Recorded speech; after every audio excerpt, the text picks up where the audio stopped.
Hello and welcome to Writing Thoughts. For this week's episode, we are going to be talking about a recurring theme in cyberpunk stories, natural versus synthetic humanity. It's a classic story that goes back to the tale of Frankenstein and his monster. Having talked about the cyberpunk genre earlier this week, this topic sprung to mind and it's a fun one to focus on. If you enjoyed this video, be sure to leave a like and subscribe if you haven't already, as it helps me out a lot. And with that said, let's get into the topic. As I said in my post earlier this week, cyberpunk is a genre that focuses on the decline of humanity and morality. In doing so, it deconstructs what it is to be human, from the feelings one has to their dreams and aspirations. It's a popular topic in cyberpunk stories as people sell pieces of their body and soul to acquire cybernetic enhancements. Consciousness is transferred or preserved or even improved. Hearts are replaced with synthetic ones, limbs are replaced with stronger ones. Entire bodies are created and the brain is put in the driver's seat.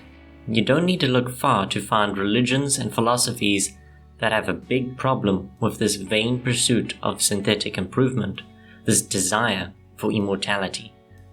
Some people don't have a religion or philosophy that is against cybernetic augmentation, or having one's consciousness stored in a mechanical vessel, but the idea simply feels wrong to them. On the other side of the spectrum, some see it as a necessary part of our evolution. We have slowed down so much in our natural evolution that synthetic evolution appears to be the next logical step. The desire to live longer and more efficiently is strong in many people, made stronger in a time of weakness when confronted with one's mortality. Taking this topic to the final level, what about when man creates a life from science? A synthetic human being that is made from machinery or made from sourced or synthetic limbs and organs. Worse still, what are the repercussions of such an action? Should such a creation be treated like any other person, or should it be treated as a machine? Again, this is a question that is often answered by turning to philosophy and the understanding of what makes us human beings. Now here's my take on the topic. I love reading these kinds of stories in any genre. I have noticed it is a common theme in cyberpunk stories, but that's for a good reason.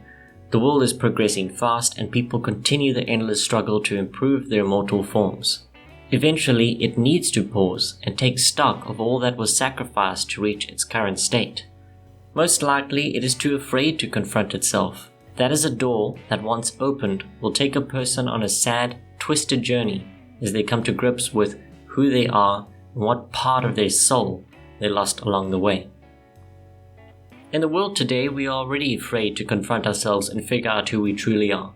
It is tough to understand how our past and personality affected the decisions we made today. We like to simplify it and forget it. Such introspection is too distracting, keeping us from our work or from achieving greater enjoyment in life. Yet it happens eventually, whether we are forced to by a terrible event, or we are close to our final days and we know it.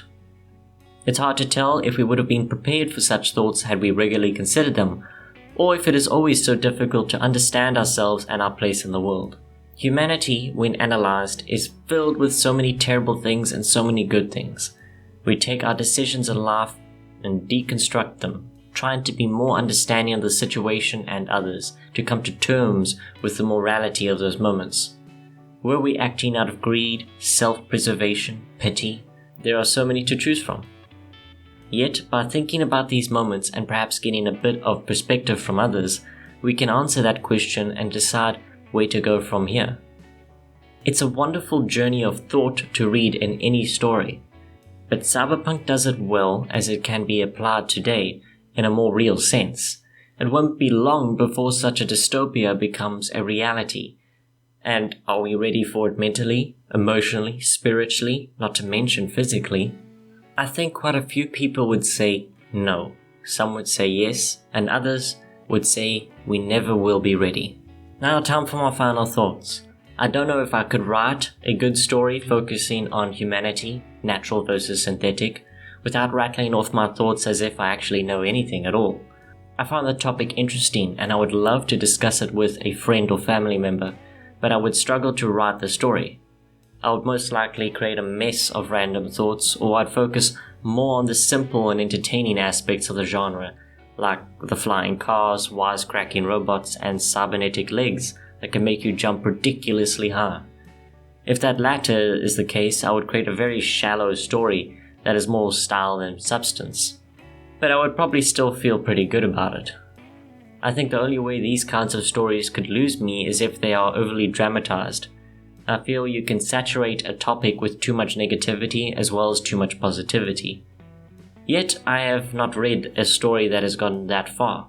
Most stories I read that included this topic focused on the story, and those thoughtful moments simply occurred in reaction to certain scenes. It was never a constant stream of preachy monologue or narration.